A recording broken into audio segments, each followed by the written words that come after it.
Je désire connaître Jésus.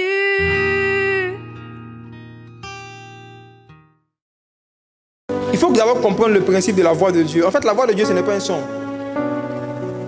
La voix de Dieu, ce n'est pas un son.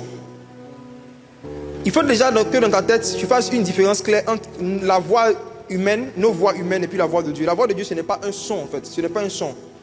C'est un message. Je réponds, la voix de Dieu, ce n'est pas un son, c'est un message. Et ce message-là peut venir dans ton esprit sans qu'il y ait un son. Ce message-là peut venir avec un son. Ce message-là peut venir sans qu'il y ait une parole. Lisons Genèse chapitre 3. Il y a une expérience qu'a vécue Adam et Ève lorsqu'ils ont péché. Regarde à partir du verset 8. Le verset 8. Genèse chapitre 3, le verset 8. Alors ils entendirent la voix de l'Éternel Dieu qui parcourait le jardin vers le soir. Et l'homme et sa femme se cachèrent loin de la face de l'Éternel Dieu, au milieu des arbres du jardin. Ma soeur, la Bible dit que lorsque Adam et Ève ont péché, ils ont entendu la voix de l'Éternel qui parcourait le jardin. Ce n'est pas l'Éternel qui parcourait le jardin, c'était sa voix. Ils se sont cachés et ils ont entendu une voix qui est en train de parcourir le jardin. Est-ce que tu vois? Donc la voix de Dieu, ce n'était pas un son, c'était un message mobile. C'est parce que ce message-là s'est manifesté qu'ils se sont cachés. Dieu n'avait pas encore commencé à parler, mais ils avaient déjà entendu sa voix. Est-ce que tu vois? Quand tu lis la suite, Dieu a commencé à parler à Adam et Ève après.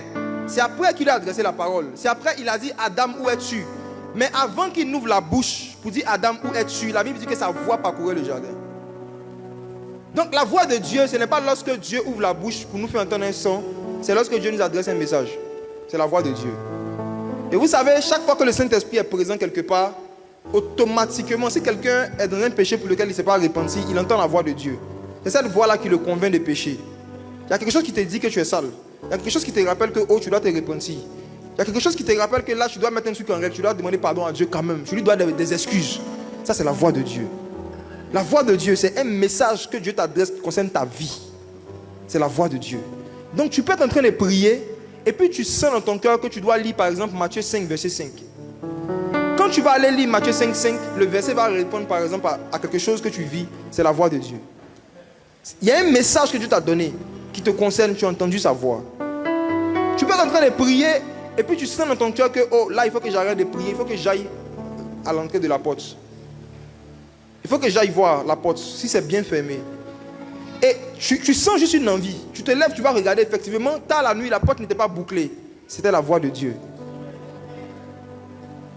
Dieu t'a adressé un message. Tu n'as pas entendu un son, mais tu as reçu un message. C'est la voix de Dieu. Et en général, plus on devient mature spirituellement, moins on entend un son quand Dieu nous parle. Je rembobine. Je dis, plus on grandit spirituellement, moins on entend un son quand Dieu nous parle. Dieu va continuer de nous adresser sa voix, mais pas toujours par le son de sa voix. Plus on grandit spirituellement, plus la manière dont Dieu nous parle devient de moins en moins perceptible. J'avais demandé comment.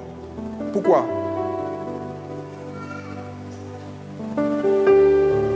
Regarde quelque chose. L'une des choses qui touche beaucoup le cœur du Seigneur, c'est de voir un humain en train de le chercher. Il n'y a rien qui touche Dieu plus que ça. Le fait de voir que quelqu'un le cherche. Dieu aime qu'on le cherche. Dans Actes chapitre 17, la Bible dit que Dieu, bien qu'il soit près de nous, il veut qu'on le cherche en tâtonnant. Donc quand Dieu voit que quelqu'un est en train de tâtonner pour le chercher, il est content, il aime ça. Chez les Ivoiriens, on va dire il aime malin. C'est le cas. Et il se trouve que quand tu viens de commencer ta marche chrétienne, au début, il y a une facilité avec laquelle Dieu te donne des songes. Il y a une facilité avec laquelle Dieu te fait sentir sa présence. Il y a une facilité avec laquelle Dieu te fait vivre des expériences avec lui. Et puis arrivé un moment, ça baisse. Après même ça stoppe. Est-ce que tu as déjà vécu ça? Qui a déjà vécu ça? Et puis quand c'est comme ça, tu penses que tu es le seul qui vit ça. Et maintenant, quand c'est comme ça, tu cherches quel péché j'ai commis. C'est ça, non? Quand c'est comme ça, tu commences à fouiller ta vie. Qu'est-ce qu'il a fait? Et puis il ne fait plus de songes. Qu'est-ce que j'ai fait? Et puis les expériences que je vivais avant, je ne vivais plus. Parfois, tu cherches, tu ne trouves pas de péché. Le péché aussi peut stopper ce genre d'expérience, je suis d'accord. Mais parfois, ça n'a rien à voir avec le péché. C'est juste une manifestation de la croissance spirituelle. Je m'explique. Qui ici a déjà eu un enfant qui a plus de 5 ans? Ok. Sois franche avec moi. La manière dont tu parlais à ton enfant quand il avait 1 mois, est-ce que c'est comme ça que tu lui parles aujourd'hui? Hein?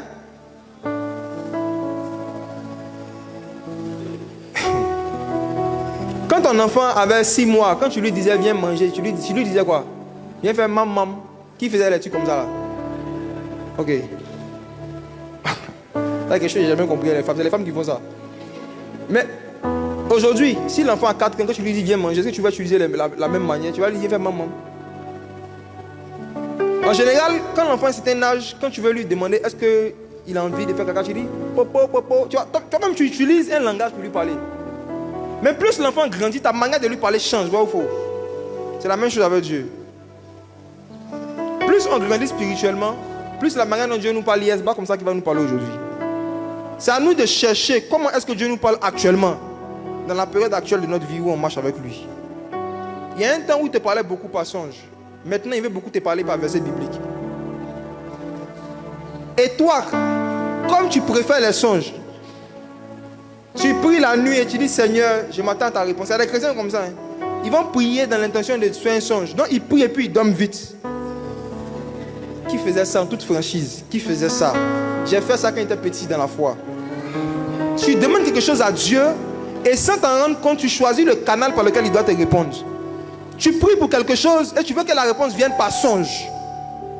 Donc tu pries pour quelque chose et puis en même temps, toi-même, tu as déjà décidé comment Dieu doit te répondre. Donc tu dors et tu attends le songe. Et le songe ne vient pas, tu te réveilles, tu es blessé. Or, la bonne attitude, c'est de prier pour demander au Seigneur, réponds-moi. Et quand tu demandes ça au Seigneur, tu dois commencer à chercher la réponse. Tu ouvres la Bible, tu lis des passages. Est-ce qu'il n'y a pas un verset par lequel Dieu veut me parler? Tu fais attention aux conversations que les gens ont autour de toi. Parce que Dieu nous répond aussi par des conversations des autres. Dieu peut nous faire entendre sa voix par la bouche de quelqu'un d'autre. 2 personnes peuvent être en train de parler à côté de toi. Et dans ce qu'ils sont en train de dire, il y a une réponse par rapport à une question que tu t'es posée. Donc quand tu veux entendre la voix de Dieu, tu dois être prêt à chercher sa voix, surtout quand tu grandis spirituellement. Est-ce que j'ai répondu à ta question? Maintenant, deuxième partie de la réponse.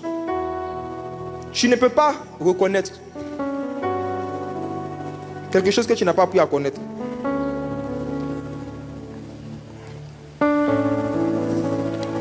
Je rembobine, je dis que tu ne peux pas reconnaître une chose que tu n'as pas appris à connaître.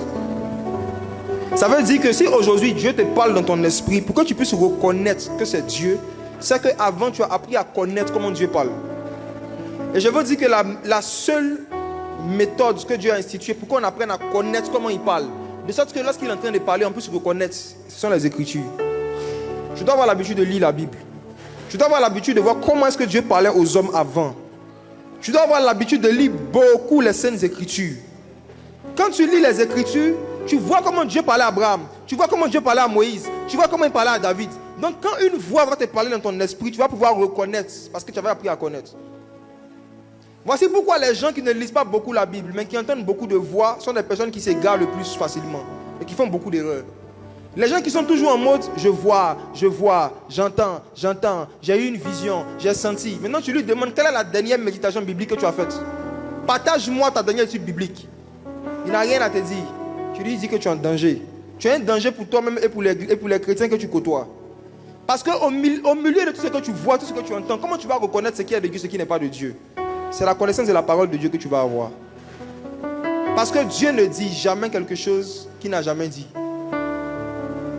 Je dis, Dieu ne dit jamais quelque chose aujourd'hui qu'il n'a jamais dit hier.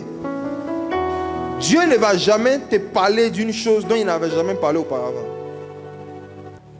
Dieu ne va jamais te dire quelque chose aujourd'hui qui est contraire à ce qui est dans les Écritures. Donc, si tu te familiarises à reconnaître comment Dieu parle dans les Écritures, quand tu vas entendre une voix qui va vouloir se faire passer pour la voix de Dieu, tu vas pouvoir savoir si c'est vraiment mon Dieu qui me parle. Donc, si tu veux reconnaître dans tes pensées quelle est ma pensée, quelle est la pensée de Dieu, il faut avoir l'habitude de lire les pensées de Dieu d'abord qui sont dans la Bible. Quand les pensées vont venir, tu vas pouvoir discerner. La parole dit dans Hébreux 4, le verset 12, que la parole de Dieu est comme une épée à double tranchant pour pouvoir séparer âme et esprit. Ça veut dire que quand tu as la parole de Dieu en toi, tu peux faire la différence entre ce qui vient de ton âme, ce qui vient de toi, ce qui vient de l'esprit de Dieu. Il faut te remplir de la parole seulement. Aujourd'hui, par la grâce de Dieu, on a les Bibles audio. C'est facile pour ceux qui n'aiment pas lire. Tu n'aimes pas lire, mais tu aimes écouter au moins. C'est-à-dire que tu peux télécharger ça. Quand tu as dit ton livre, tu mets, tu écoutes, il y a un gars qui lit pour toi. Quelqu'un lit pour toi, ça aussi c'est difficile. Tu appuies play seulement, tu vas proverbe, tu appuies play. Mets les écouteurs seulement, écoute. Ton esprit est en train de se nourrir comme ça. Quand une pensée va te venir, si jamais cette pensée ne vient pas de Dieu, tu vas te rappeler d'un verset contraire. Ça va toujours remonter comme ça. La parole de Dieu va remonter à l'intérieur de toi. Il y a une voix qui te dit, ma fille, je t'appelle Esther. Tu es Esther. C'est ce qu'Esther a fait. La Bible dit qu'il y a un roi qui avait beaucoup de femmes. Il appelait chacune, il passait la nuit avec elle. Et puis après, il choisissait qui va épouser. Et une voix peut te dire, ma fille, tu es Esther.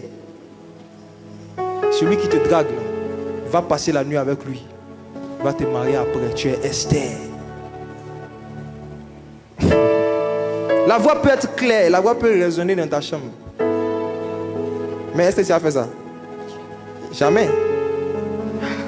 Donc ce n'est même pas en fonction de la clarté de la voix qu'on reconnaît si ça vient de Dieu. Même si tu entends une voix audible, la voix audible a dit quoi?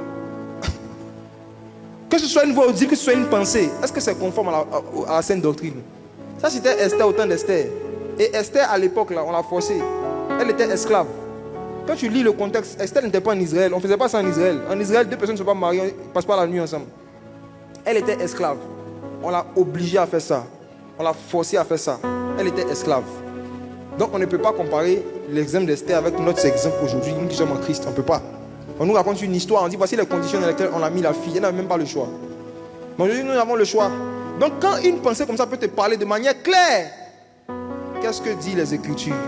Nous sommes dans la nouvelle alliance. Est-ce que c'est conforme aux enseignements de Jésus et des apôtres? Maintenant, si les enseignements de Jésus et des apôtres, tu ne les connais pas, tu vas te baser sur quoi pour discerner? Sur quoi tu vas te baser pour savoir que ça c'est de Dieu, ça c'est pas de Dieu? Lisons beaucoup la parole de Dieu si on veut reconnaître la voix de Dieu. Amen. Je désire connaître Jésus. Je désire connaître Jésus.